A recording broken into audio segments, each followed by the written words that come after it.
Hello everybody, welcome to another video by Natalie Fantasy. So today I'm going to be doing a video similar to a past few that I've already done, in the sense that I will be rambling about a specific topic. I quite enjoy doing these rambly videos where I sort of just have a list of things I want to talk about and I sort of brush on every topic and I try and just get why this certain thing is important to me just through ways of my bad rambling, basically. So this rambly video is going to be about fandoms. So fandoms as a whole is quite a broad thing to say. It can mean a lot of different things to different people, but for me, my very basic, down there, just meaning of it would probably be a group of people that are all into the same thing. So this group of people could be into this game or this musical or show or anime or manga or comic, etc. It can be literally over anything.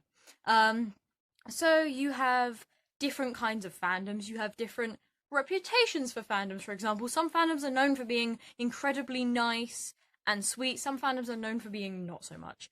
While other fandoms are known for certain things such as being in constant pain from their show not being on, or even something like having an excessively long show and having someone that's like incredibly, like, if you've watched the whole thing, that's impressive, but if you're a dedicated fan, then maybe that's just the norm. So different people have different views within fandoms.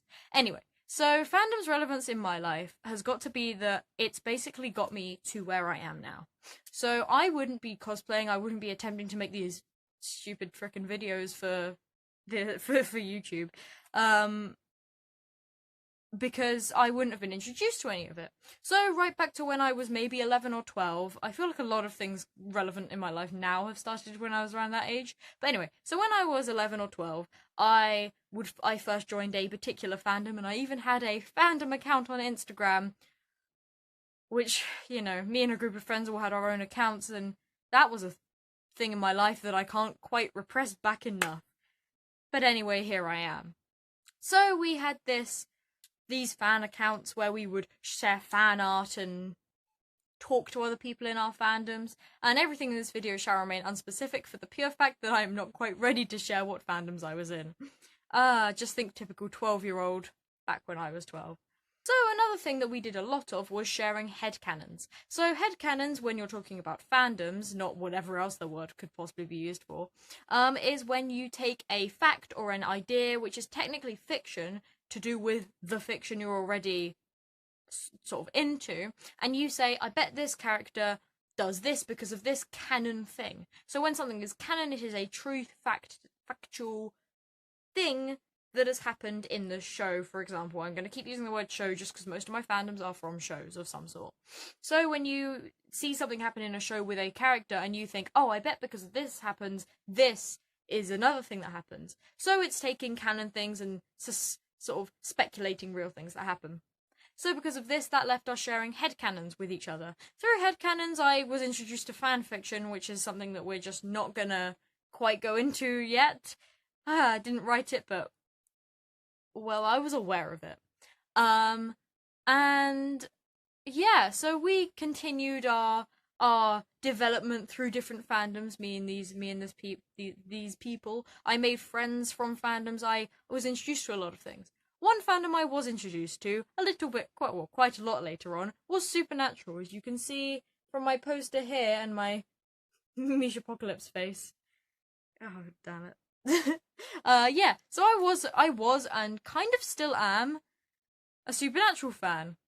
Even though I admit that the excessive amount of seasons is getting a little bit silly now, I still enjoy watching the show, I enjoy seeing what the fandom put out to some degree, and I definitely enjoyed cosplaying from it. So although I did not cosplay many characters, I have cosplayed Abaddon and I have done a few versions of Castiel. Yeah, so this was where my cosplay idea and cosplay thoughts basically came in. So I started cosplaying, and not from Supernatural, but I was introduced to another side of cosplay through it. So a friend of mine decided that they wanted to cosplay, and they sort of showed it off to me, meaning that I was aware of it before it was shown to me by my dad, which is something I've run into before. This means that fandoms and cosplay for me are very, very, very, very much linked. For example, a lot of people I know who aren't cosplayers are Boku no Hero Academia. Boku no Hero Academia fans. Or they have fan accounts, they make fan art, etc. I think a lot of fan art comes from and or can inspire cosplays or cosplayers to make other things. I've definitely seen a few fan artists that have alternate universes. See my Fandoms video. That have had cosplays done of them, and I think that is absolutely amazing that someone has been so inspired by an AU that an artist has come up with that they've gone, I want to cosplay that.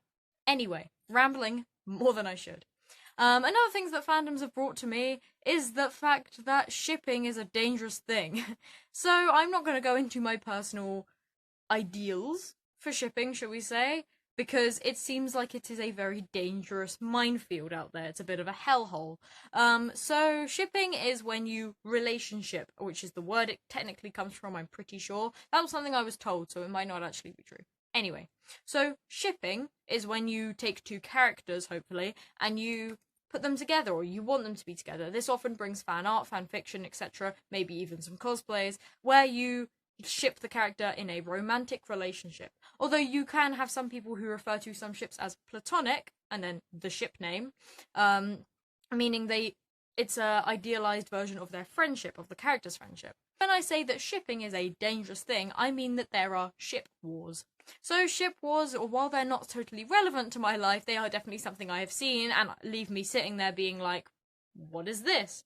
And that would probably have because shipping wars are kind of weird to me, if I'm being honest, you guys. They're kind of odd because you are literally, a lot of the time, attacking someone for wanting two characters to get along. And this is where I reach another point. Shipping within any kind of fandom is fine, unless it's not to a creepy extent, if you know what I mean. So people shipping real people or real life people can sometimes be, or quite often be, a little bit creepy. But that's a whole nother, I'm getting into a whole nother point there. But shipping, providing that it is legal, healthy relationships, etc., it's perfectly fine most of the time, unless it's real people who say that they are uncomfortable with it, in which case, halt. Because that's not fun. Anyway, back on track with fandoms.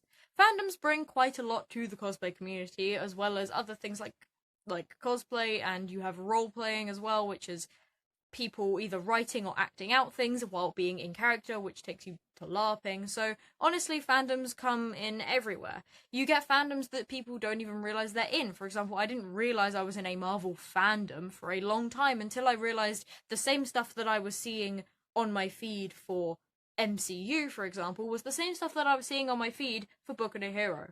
So I kind of went, wait a minute, these are two very different things. One being a childhood thing or something I have grown up with most of the time meant that it was a little bit odd that I saw something that I have only just got into. But, you know, fandoms come and go for different people and people view them differently, as I've said before. So the best thing that I think I've come from... What? So the best thing that I think I have got from fandoms would have to be the whole... The family feel you often get with it. You get massive groups of people, normally sort of teenagers, young adults-ish, maybe a little younger than teenagers as well, which is always a little bit worrying when you think of the content that some fans produce. Anyway, and they're basically all together in the same thing, and they're all nerds and they're all nerds fascinated with the same thing. And honestly, fandoms are just beautiful when you moderately use them. So yeah, that's my little ramble about fandoms and what they are to me. I will probably be doing a follow-up video to this one eventually on some more things in depth, such as fandoms I was in myself, fandoms I cosplay from if I haven't already loaded on that. So yeah, thank you for watching this slightly shorter video. I will see you in the next video. Bye!